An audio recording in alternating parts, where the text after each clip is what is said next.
Welcome to the Building Texas Business Podcast, where we share stories of leadership, innovation, and success from business leaders who know what it takes to build great organizations. Building Texas Business is brought to you by Boyer Miller, providing counsel beyond expectations. Learn more about how Boyer Miller helps businesses navigate opportunity and growth with clarity and confidence at boyermiller.com. Now, here's your host, Chris Hanslik. In this episode, you will meet Jeff Ludy, founder of the Window Experts. Jeff shares how he grew from a one-man startup to a nationally recognized brand by focusing on treating his customers, vendors, as well as his employees with honesty, dignity, and respect. Jeff, I want to welcome you to Building Texas Business. Thanks for taking the time to come in today. It's a privilege. Thank you. So let's get started just by first introduce yourself and tell us about your company, what it's known for. I'm Jeff Ludy. I'm the founder of the Window Experts, locally based. Started off as a mom and pop company that in 2011, we just worked out of my garage, grew it into, I would say, a disruptor in this industry. Okay. We have a national footprint, and we've made a difference and an impact in this industry, and tried to live by the old-fashioned sort of rule of, treat others the way you'd want to be treated. And we've built the business off of taking care of our clients. So let's go back. Just what was the inspiration to start in 2011? I guess you said to get going out of your garage and being a window guy. Yeah, so I have a history in a lot of things, right? I worked for MetLife for years. I did investments. I owned a restaurant for years, and I've also been a vocational minister as an associate pastor at a mega church here in the Houston area. And when that career ended, I was looking for something to do, and I went into sales because I believe that, everything's sales, right? Even ministry sales, right? Jesus, I think Jesus is one of the best salesmen that ever existed. He tried to persuade you not to go down the devil's route, choose me instead, and that kind of thing. I heard you. And so I went into sales. I was working for a home improvement company, and they focus on everything. Where I felt like, to me, the windows and doors was my niche. I felt like I learned a lot, and I got really good at it. But I didn't like the way the owner treated the clients, the way he treated employees, the way he treated the subcontractors. And I come home to my wife and complain about it often. She said, Jeff, why don't you just start your own window company? And I've been working for this guy for a little over a year. So I went to him and said, I'm going to start my own window company. I'm going to compete with you. But any leads that I got while I was working for you, I'm going to make sure I send them back to you if they call me. He said, sure, you will. Well, within a month, I gave him 3 of those leads that converted into jobs. And we had a call after that. He said, Jeff, I really didn't think you were going to do it right. But the fact that you sent those customers back to me, which, by the way, I was trying to start a business, right? I could have kept them. They were buying from Jeff Ludy, not necessarily that company. But I felt it was the right thing to do. And he and I got to be really good friends where we weren't really that close when I worked for him. And I would send him work for things that I couldn't do, and he would send me complex jobs that he couldn't handle. Well, we talk about it all the time when people leave. Leaving the right way it is sadly not done as often as it should be, but it makes the biggest difference. And of course, we see in the work we do, lots of disputes over that. Like people don't leave the right way, and it creates a lot of conflict. Usually leads to a lawsuit or something. Right. And so it's kudos to you for. Well, Chris, I should inject. That when I was in my 30s, I didn't always do things nearly as well.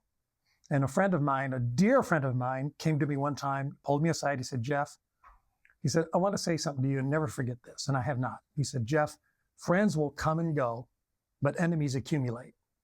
Yeah. And I thought, I've got enough enemies.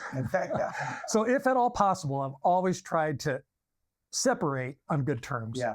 Well, and we'll come back to that because I think there's a lot of lessons for people to learn about, admitted, none of us are perfect. So, right. Yeah, you make mistakes. Yeah. Question is how well you learn from them and then move on. Right. And I think that's the biggest differentiator. Some people don't learn from their mistakes. But I got to ask this now, because you said you started this company and you became a disruptor in the industry. Right. Okay.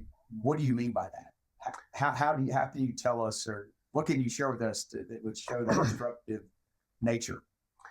Well, it started, I'm a disruptor by my DNA. When I was 6 years old, I started my first business. I started a worm stand All my neighboring kids were lemonade stand kids. I was a worm stand guy because I wanted to stand out. I wanted to be different. And not just for the sake of being different, but there was a lake a mile from our house. So all the other kids, their revenue was somewhere under $1. I was $2 to $3 because I sold something that my audience wanted, right? And in this industry, what I've learned is that pretty much everyone does it the same way. And I think about when I go to the grocery store, there's a sea of green apples, right? How do I be the red apple in the sea of green apples so that I can stand out? And the way I found to do that actually kind of happened a little bit by accident. I needed a car after I just started this company, right? I needed a car, a better car. So I went to Chevy and they told me they were amazing. I went to Ford, they told me they were better than Chevy. And then I went to Dodge and they said, oh no, they're both wrong. Now I was confused about who to buy a car from. So I went to CarMax. And CarMax said, well, what do you want? Do you want a Chevy? Do you want a Ford? Do you want a Mercedes? And we'll treat you fair and give you a no-haggle price. And I thought, why doesn't anybody do this in the window industry? Why does Anderson say we're the best? And then Pella comes out after you talk to Anderson and say, no, we're the best. Right. And now you're confused. I thought, why not have both? So we have over a dozen brands of windows, including Anderson and Pella and Marvin and a bunch of brands you've never heard of. And that is disruptive in our industry because people typically don't want to give choices. They want to in and out. They want a high pressure, close tonight. In fact, if you're great at timeshare sales, you could probably work in this industry. Okay. And so I didn't want that. I wanted no sleazy salesman. I wanted no haggle pricing, and I wanted choices. And that really is, in fact, a lot of companies are doing it now, but when I started this, it was quite rare. Okay. Oh, did you face any opposition from those distributors who said, no, if you're going to carry Anderson, then you can't carry Pella? Well, that was really a part of the challenge, right? Those guys did not want to do that. And the way I had to pay way too much for it because I had to do what's called two-stepping. Okay. So I didn't have a direct relationship with the manufacturer. I had to buy it from someone else who did. So it cost me a little more money to have those products.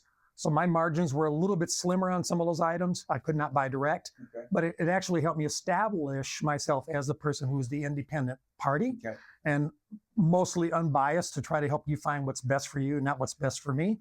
And then after I gained some momentum and my sales were where they were, and then the exploration of what became our YouTube channel, which is the most watched YouTube channel in the world for windows and doors, that gave us a lot of credentials, right? Now they were coming to me saying, would you carry our product? Oh, wow. Yeah. It turned the tables. It turned the tables, yeah. So the power of I guess, the world we live in with YouTube and followers and things, and it's real marketing, right? And gets people's attention. So let's talk about, you start out of your garage, as you said. What were some of the things you remember most kind of about the growing pains and learning pains of really getting this company off the ground that you might be able to share with people that might be doing the same thing right now? I think that, and I know a lot of people in this industry and some young entrepreneurs, I think we all struggle with mainly the lead generation, at least in the home services industry, right? Finding an audience that you can get in front of and show your goods. So leads were extremely difficult. I had to pay for leads. And paid leads are not nearly as good as organic leads. Sure. And I also had to figure out a way to be everything, right? I was a person who would meet the truck. My wife would help with this, meet the truck for deliveries, answer the phone when they were driving down. I had the truckers that have the big headset with a big mic and all, a Bluetooth headset. I had one of those. I had a laptop mount like the police use. And I'd be driving down the road. Shouldn't have done this. Sorry, guys. Driving down the road, answer the phone, try to pretend I was a professional in an office, right? Yeah. And I had a recorded call service. So somebody would say their name, and I would repeat their name and then I'd repeat the phone number so I could pull over later and play it back and then document it into the laptop to set appointments. So it's like you have to find the best. I think the struggle is resource management when you don't have much of it. Okay. How do I make the most out of the least amount of money?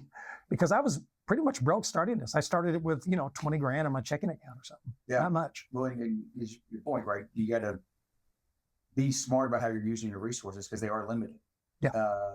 So as it grew, right? And I think you're similar to most entrepreneurs that I talk to.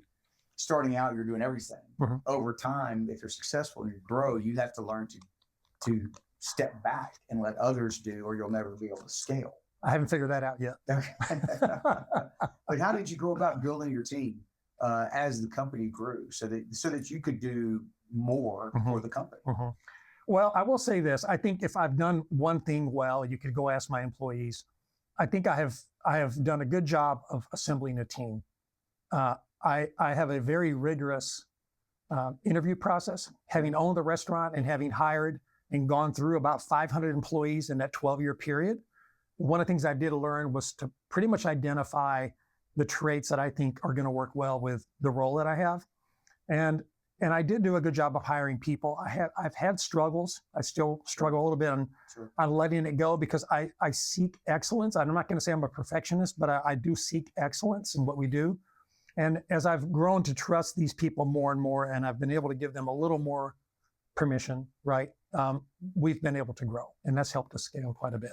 Yeah. So let's go to the interview process. What are some of the things that you feel like you do that helps maybe give you a better bead on the fact that that candidate is actually going to be successful in your culture, in your environment? Man, you're talking about something I love to talk about, and I'll try to keep it short. Okay. First of all, if it's easy to hire them, it's easy for them to quit, right? Like if they didn't work to earn this role, if they didn't feel like this was a tough job interview, then they don't care for it as much. Like when you give a kid a car instead of he earns his car, right? He takes care of it better. So the process needs to be rigorous. It needs to be lengthy.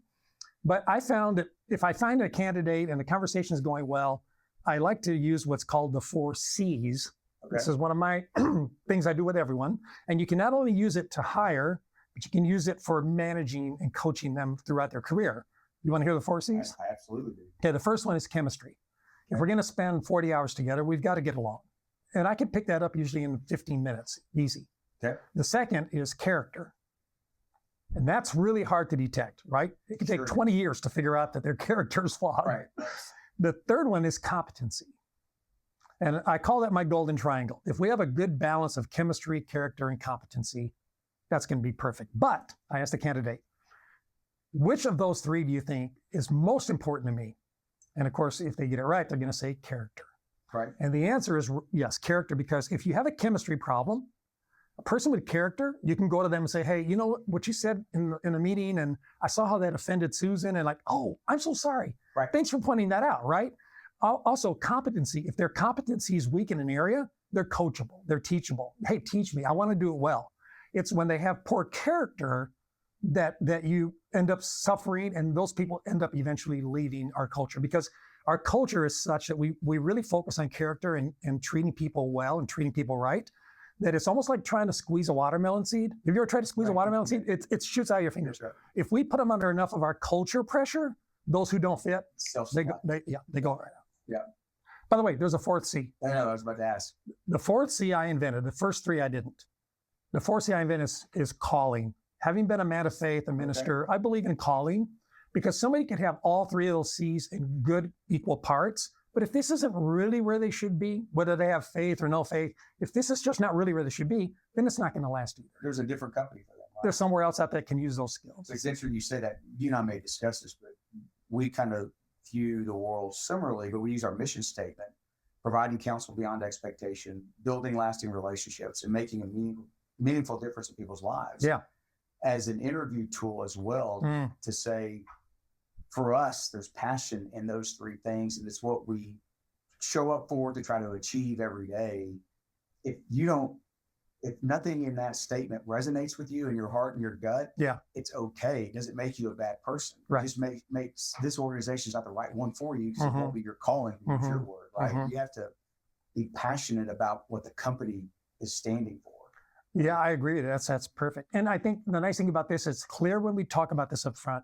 We talk about it repeatedly. And then if we have a coaching moment, right, where we're having a problem with someone, we can point to one of those 3 things, or the 4th one, to say, this is where you're not getting that golden triangle for me. Yeah, that's great. It's great. So you mentioned, so this culture is defined by the 4 C's, it seems like. What have you done, or what are you doing to kind of nurture and keep that culture going so that everyone understands it's serious and we mean it? Well, first of all, I think that I don't have to be the smartest guy in the room to lead. I have to be the guy with the most integrity in the room. And so when I have meetings with people and I'm with the team, if there's something that, maybe I could lean in and say, gosh, that woman is driving me nuts, or that customer is such a jerk, or whatever. I bite my tongue. Mm-hmm. I don't speak evil of our customers.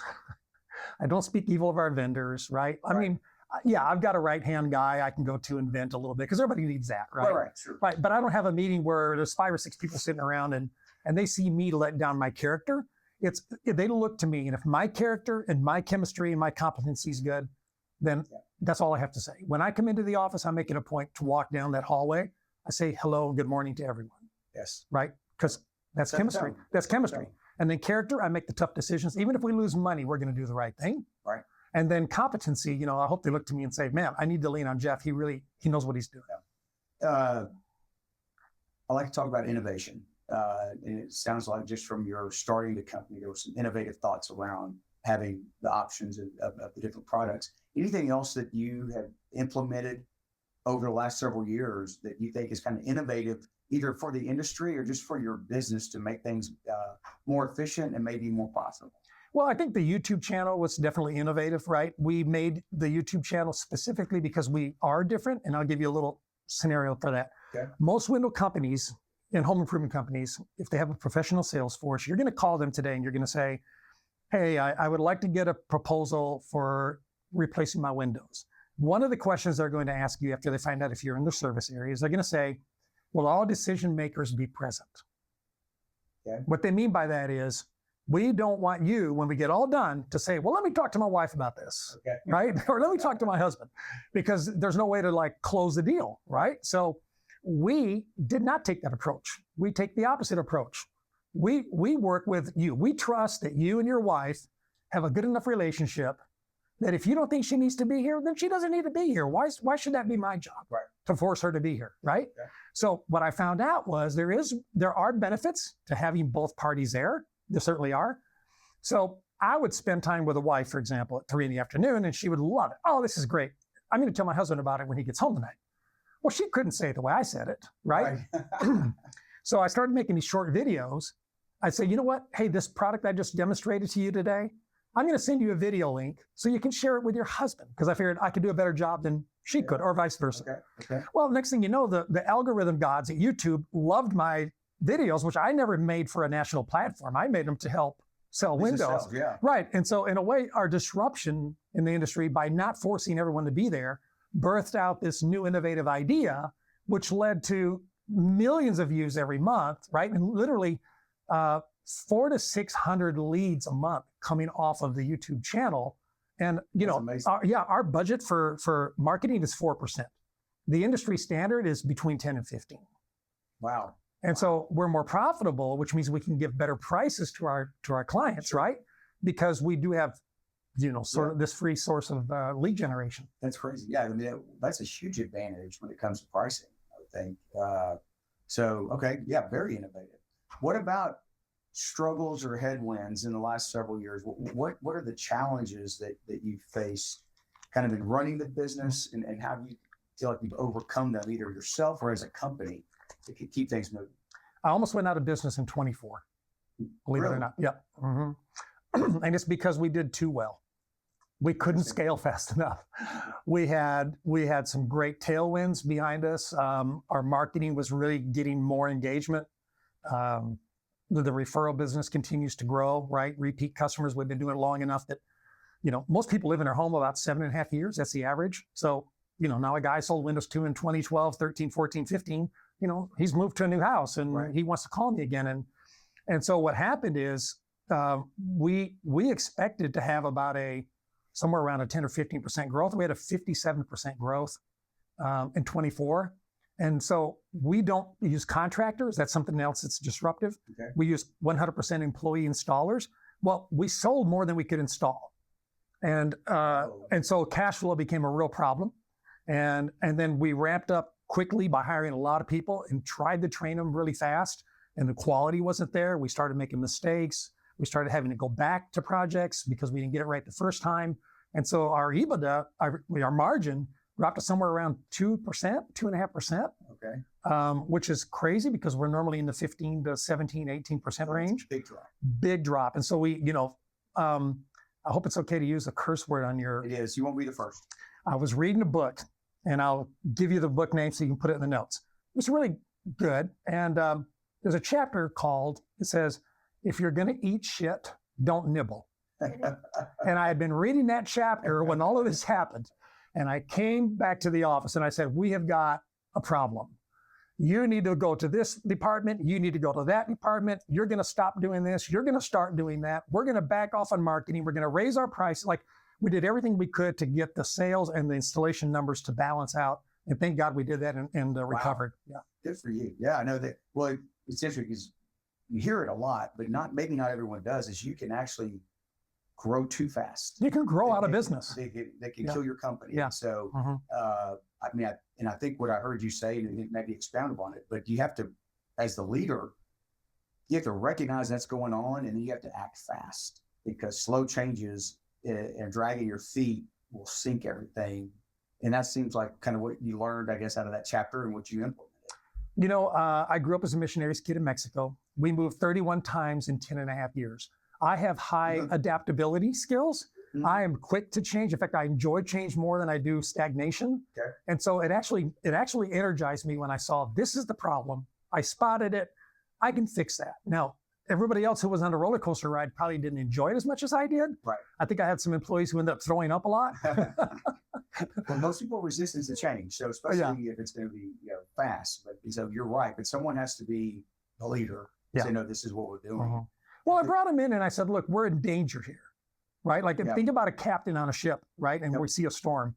Take action, right? Indecisiveness that's not your friend in a place like this. That's the thing that I would guess it helped that is the culture you had built was a culture of of character and chemistry and confidence. And so if you don't have a strong culture, you're not going to survive that. So I think you're right. You have what seems to be very strong relationships with these vendors and I guess distributors.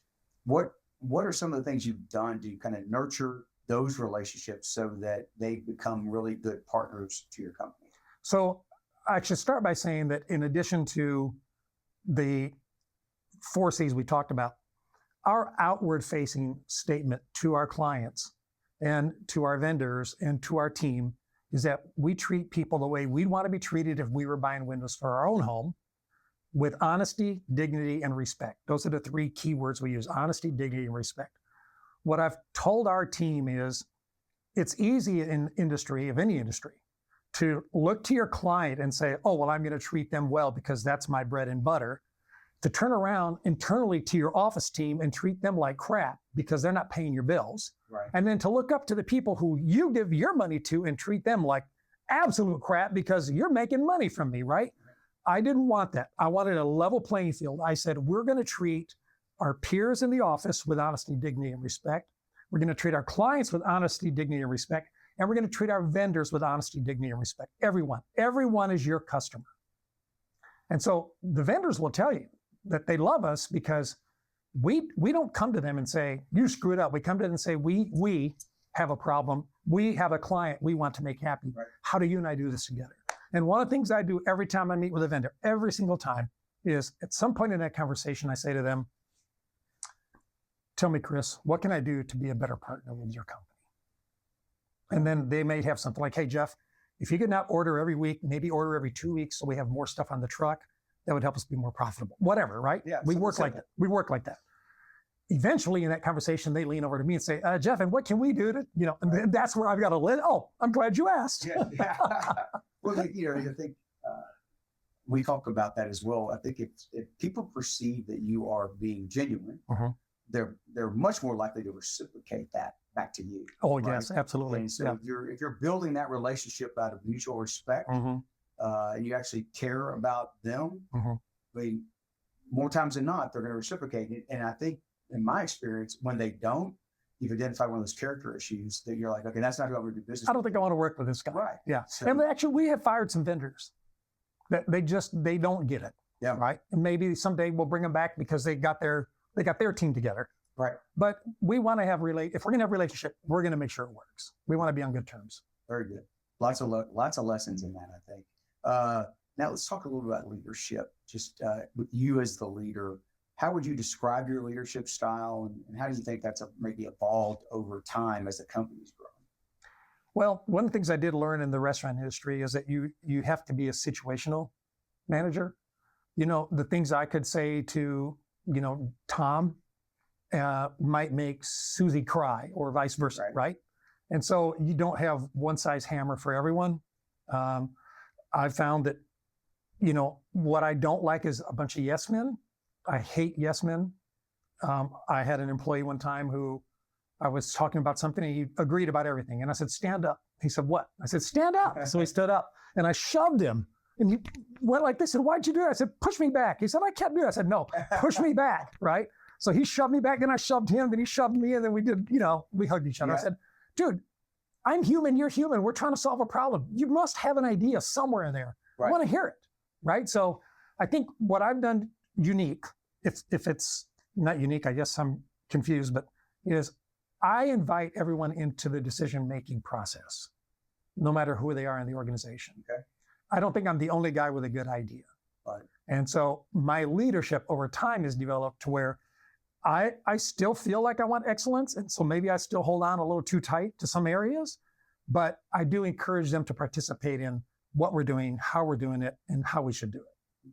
I love that. I mean, I think if your employees are seeing you do that consistently, then they're more likely to contribute, I would think as well, rather than being reserved like the other guy that just said yes the first time. Well, and I've also learned to not lead with leading questions where I'm going to shape your opinion. So for example, I used to say, wouldn't you agree that we should probably, right? And don't you think it would be a good idea if, instead of just saying, can I get your thoughts on this? Yes. Versus, don't you agree? Well, I think there's a book called Leading with Questions. Oh, is there? Like that. Okay. Around those lines, but about the idea is if you're at the top, and an open-ended question is going to get you more information than the leading question. The leading question is going to get you confirmation of what you just said, which it may not be what you need.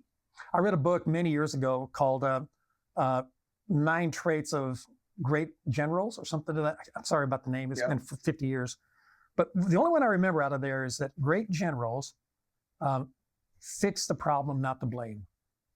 And I've tried to use that. Like, what's the problem? Why don't we fix it? I don't come in and say, who did that? I'm like, okay, how do we fix that? Now, once everything's settled down, what can we learn from that? Yes, sure. Right? There has to be that. Yeah. So I think doing that as well endears people to like, Jeff's not going to be angry with me if I come and I say, this is what's broken. Yes. Right. So that invites them into a solution conversation. And you want to be ahead of those as much as you can. So what you don't want is someone who's scared to admit there's something wrong. Try to hide it because it only gets worse. It rarely will go away. Right. Right. So let's be proactive about it so we have a chance to fix it and save a relationship or save a situation. We spend all of our time inside people's homes, right? We're not like a roofer who's outside. We're not like a pest control or yard guy. We're in your personal space. We're in your closet. Yeah. We're in your daughter's bedroom, right? So there's a lot of trust that has to be granted for us to come into the home and be there for a day or 2 or 3. And we tell our employees all the time, you know what? We won't fire you for making a mistake and breaking something, but we'll fire you for lying about it. Yeah. Right? And so last thing we want is if they're working somewhere and they knock a lamp over and it breaks, for them, if they stand it up and kind of put the pieces back together and say nothing and walk on, and then the homeowner comes in and discovers it, we've lost our trust with the homeowner. Right? So I'm like, we've got a budget for this. You break something, come to me and say I broke it. It's okay. Yeah. You're human. You install enough windows, you're going to break something. Yeah, that's great. That's great. So let's talk a little bit about just what's going on, Texas economy, maybe economy at large. What are some headwinds that you think are out there that you're either planning for or trying to develop strategies around to kind of keep the company moving forward? I'll tell you, it goes back to where it started, which is lead generation. We're grateful for the YouTube channel. We're grateful for the references, referrals. But I do think that this, the impact of AI, how it affects searches. I see myself and others, and the stats show this, that people are starting to gravitate more towards asking AI, what should I be looking for when I'm trying to find a good window company? Right. Or, where should I stay if I'm going to travel to this city? And how we adapt to that, how we make sure that we're included in AI responses. Yes. It has been something that's been on my radar for a couple of years. We've made some real concerted efforts because no one I think knows how to do it, but we feel like we've always won by creating great content.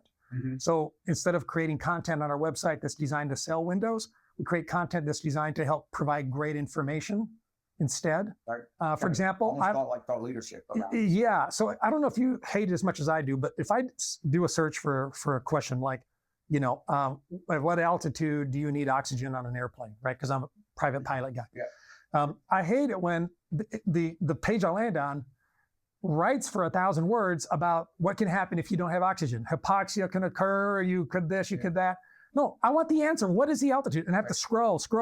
Finally, there buried at the bottom is 12,500 feet for more than 30 minutes, right? That's the rule. We take a question on our web page and we immediately put the answer underneath it.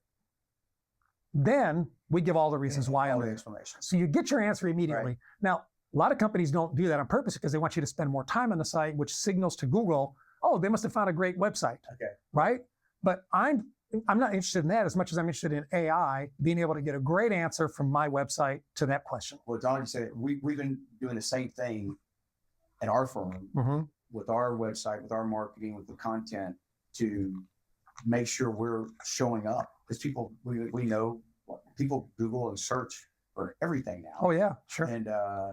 And we see the results that we're starting to be the number one answer for certain questions and things like that. But it takes, to your point, a concerted effort to make sure the whole marketing team is behind what's it going to take to do that. And I agree with you. I mean, as people maybe joke, the lawyers, we don't answer questions, but we try to give, is it yes or no, or even a maybe, and then why? Because if you don't answer the question first, all your people aren't listening to your explanation. They're waiting to hear when you say yes or no or whatever. I want my answer, right? Yeah. You give the answer first, and they're more likely to listen to the reasons. So I think that's and to your point, there's no fear in your business of AI because you're still going to have people go out and install the windows. I don't think you're at risk. It's hard to replace an installer, at least at this point, with a robot. Yeah. So what about just the being a Texas, Houston-based company? Was there anything that you felt like was an advantage to being in this environment and starting a company and having the opportunities, the leads, or whatever it was to grow that company? I think there's a great thing about being in this climate. First of all, Texas, but specifically Houston, right? I've seen a lot of other window companies that I'm familiar with across the country feel more of the pressures of the economy, politics, the Fed rate, those sort of things. We've seen less of that. Maybe we're a little more insulated because I do think that Texas overall has a good, strong economy, especially for business. And so, when the markets are way down, when money's hard to get, when rates are through the roof for building a new house, we found that people decide, well, let's just stay in this house and fix it up. That's true. Right? There's a lot of that going on in COVID. So that helped us, right? It helps us a lot. And then when rates are low, interest rates were great, like in 2018, 19, back in that era, people decided to go build a house. Well, now they want to buy windows to build a bigger, nicer house. Right. And every time somebody gets a raise or a promotion, they go to a nicer zip code, right? And now they want to buy windows from me again. And so we found that, like, at least in my industry, the Texas environment is terrific for it. Now, it's a double-edged sword. We do not have general contractor licensing in the state of Texas. So in some ways, if you, what we call chuck in a truck, right? If you're a chuck in a truck and you go down to Home Depot and you got enough cash on hand to buy a few windows and a caulking gun, you can be installer. And imagine no licensing when it came to law, right? Or professional medical therapies. So we do deal with some of that because it's hard for homeowners who've never ever replaced windows in their life to understand why we're at $50,000 compared to $30,000, and they think it's apples to apples, and it's not. Yeah, I get that. So I guess the price to enter the market is low, but then the quality over time it's got to win out. People don't want windows leaking and all the things that happen from that. So but I think you're right. I think the diversity of the economy in Texas and in Houston has helped businesses survive the good and the bad times because people still come to this state, and there's been new home growth and all the things that your company would take advantage of. Well, and if you contrast it to places like California, I know a lot of private equity firms that are wanting into the home services space, and they want California last. It's like when there's nothing else to snatch up, Right. because it's so regulated, it's so difficult, and it's so expensive to actually just do your job. And thankfully, we don't have to deal with that in Texas. Into that. So as we wrap up, I just, think about one or two things pieces of advice to an aspiring entrepreneur, or anything you might share with them to say, if you don't do anything else, do this one thing, or here's a mistake that I made and I learned from it. Don't, avoid it if you can. Absolutely. I say this to every single entrepreneur I've ever met. If they ask me, what advice would you give me? You're not charging enough. Charge more. You should always charge more. So let me tell you a quick story. Yep. I'd been in this business, owned my own company for about a year and a half. And I went to see this guy, and I gave him a masterful presentation. I mean, I had this guy eating out of my hand. He and his wife, they just loved it. I knew they were going to buy windows from me.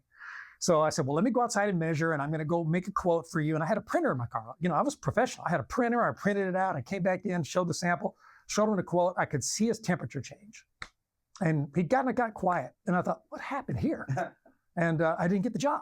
So I followed up with him a few times, wouldn't answer my call. I finally got him on the phone about a month later. He said, yeah, Jeff, I just want to let you know I went with another company. I said, listen, I could use your help.